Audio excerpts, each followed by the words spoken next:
Épître de Paul aux Éphésiens, chapitre 1er. Paul, apôtre de Jésus-Christ, par la volonté de Dieu, aux saints qui sont à Éphèse et aux fidèles en Jésus-Christ, que la grâce et la paix vous soient données de la part de Dieu notre Père et du Seigneur Jésus-Christ. Béni soit Dieu, le Père de notre Seigneur Jésus-Christ, qui nous a bénis de toutes sortes de bénédictions spirituelles dans les lieux célestes en Christ. En lui, Dieu nous a élus avant la fondation du monde, pour que nous soyons saints et irrépréhensibles devant lui, nous ayant prédestinés dans son amour à être ses enfants d'adoption par Jésus-Christ, selon le bon plaisir de sa volonté, à la louange de la gloire de sa grâce qu'il nous a accordée en son bien-aimé. En lui nous avons la rédemption par son sang, la rémission des péchés, selon la richesse de sa grâce, que Dieu a répandue abondamment sur nous par toute espèce de sagesse et d'intelligence, nous faisant connaître le mystère de sa volonté, selon le bienveillant dessein qu'il avait formé en lui-même, pour le mettre à exécution lorsque les temps seraient accomplis, de réunir toutes choses en Christ, celles qui sont dans les cieux et celles qui sont sur la terre. En lui nous sommes aussi devenus héritiers, ayant été prédestinés suivant la résolution de celui qui opère toutes choses d'après le conseil de sa volonté, afin que nous servions à la louange de sa gloire, nous qui d'avance avons espéré en Christ. En lui, vous aussi, après avoir entendu la parole de la vérité, l'évangile de votre salut, en lui vous avez cru, et vous avez été scellés du Saint-Esprit qui avait été promis, lequel est un gage de notre héritage, pour la rédemption de ceux que Dieu s'est acquis à la louange de sa gloire. C'est pourquoi, moi aussi, ayant entendu parler de votre foi au Seigneur Jésus et de votre charité pour tous les saints, je ne cesse de rendre grâce pour vous, faisant mention de vous dans mes prières, afin que le Dieu de notre Seigneur Jésus-Christ, le Père de gloire, vous donne un esprit de sagesse et de révélation dans sa connaissance, et qu'il illumine les yeux de votre cœur, pour que vous sachiez quelle est l'espérance qui s'attache à son appel, quelle est la richesse de la gloire de son héritage qu'il réserve aux saints, et quelle est envers nous qui croyons l'infinie grandeur de sa puissance, se manifestant avec efficacité par la vertu de sa force. Il l'a déployé en Christ, en le ressuscitant des morts, et en le faisant asseoir à sa droite dans les lieux célestes, au-dessus de toute domination, de toute autorité, de toute puissance, de toute dignité, et de tout nom, qui se peut nommer non seulement dans le siècle présent, mais encore dans le siècle à venir. Il a tout mis sous ses pieds, et il l'a donné pour chef suprême à l'Église qui est son corps, la plénitude de celui qui remplit tout en tous. Épître de Paul aux Éphésiens, chapitre 2. Vous étiez morts par vos offenses et par vos péchés, dans lesquels vous marchiez autrefois, selon le train de ce monde, selon le prince de la puissance de l'air, de l'esprit qui agit maintenant dans les fils de la rébellion. Nous tous aussi, nous étions de leur nombre, et nous vivions autrefois selon les convoitises de notre chair, accomplissant les volontés de la chair et de nos pensées, et nous étions par nature des enfants de colère, comme les autres.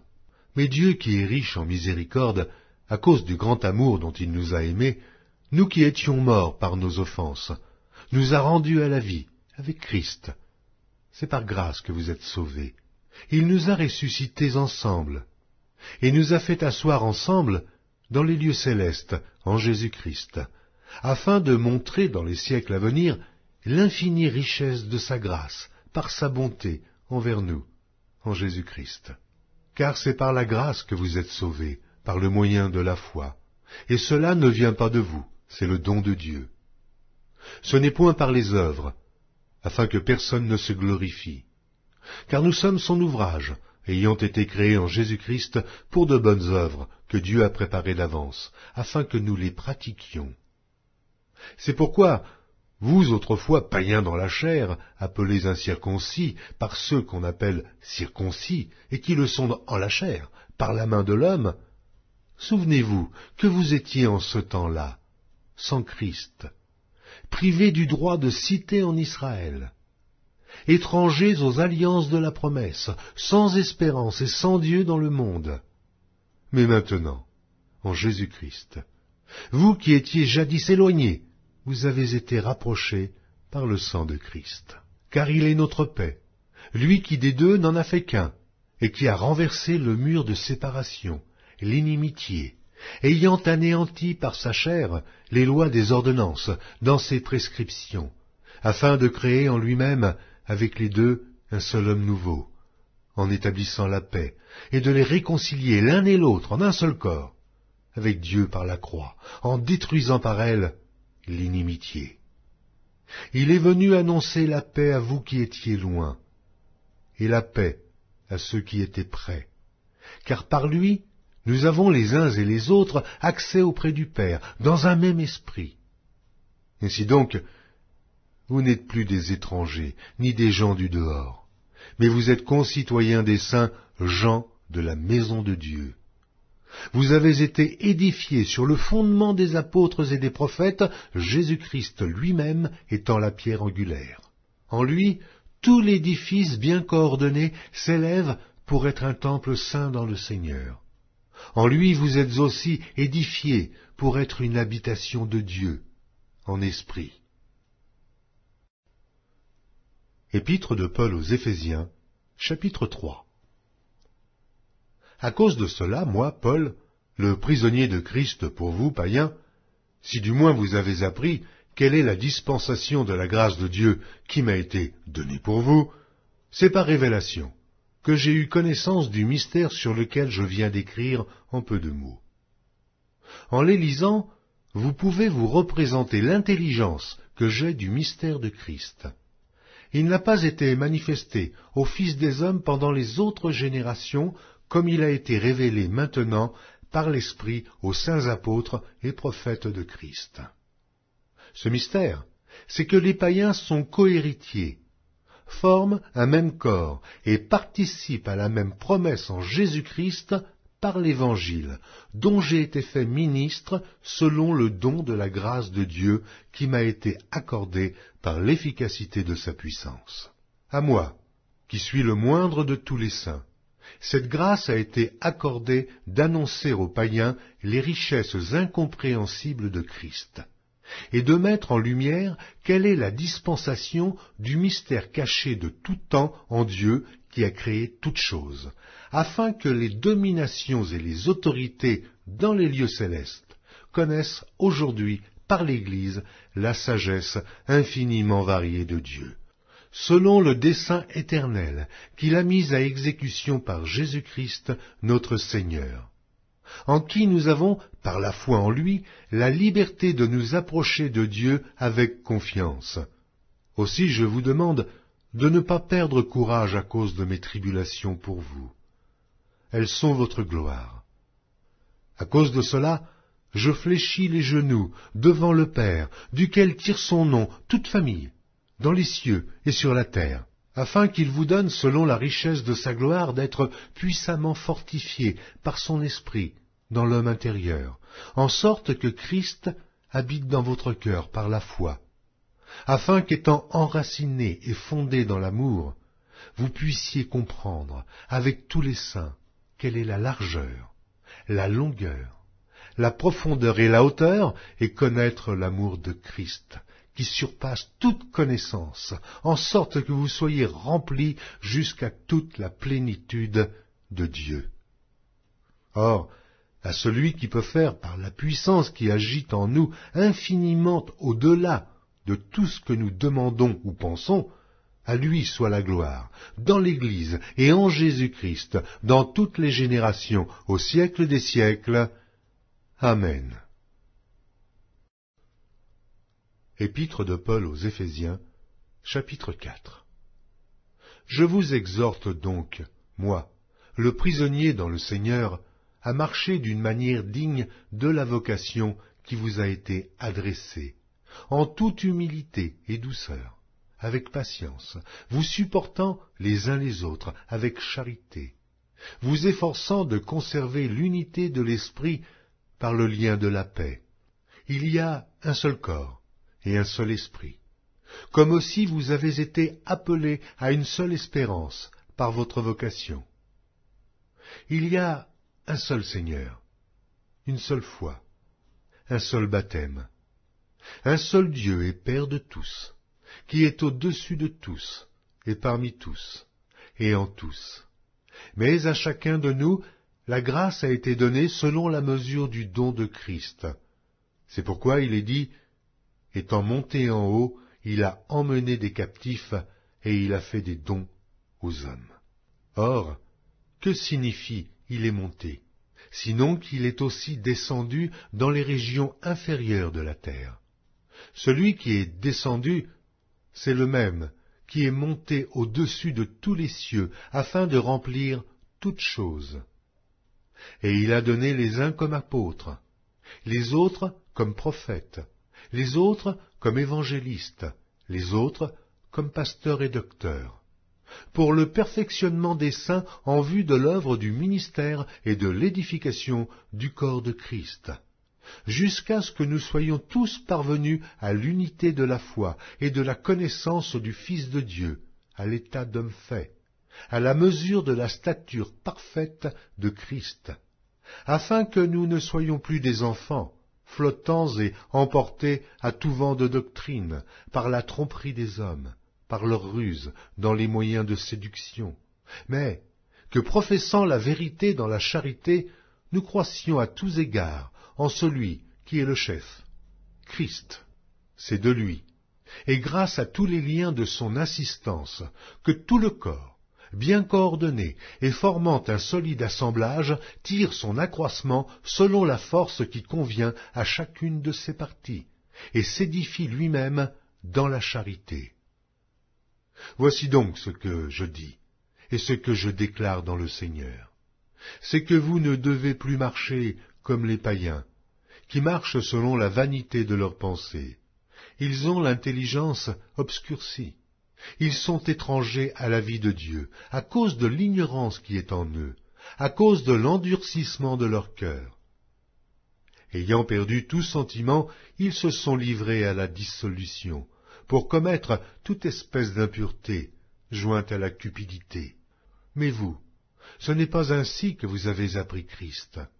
Si du moins vous l'avez entendu, et si, conformément à la vérité qui est en Jésus, c'est en lui que vous avez été instruits à vous dépouiller, eu égard à votre vie passée, du vieil homme qui se corrompt par les convoitises trompeuses, à être renouvelé dans l'esprit de votre intelligence, et à revêtir l'homme nouveau, créé selon Dieu, dans une justice et une sainteté que produit la vérité.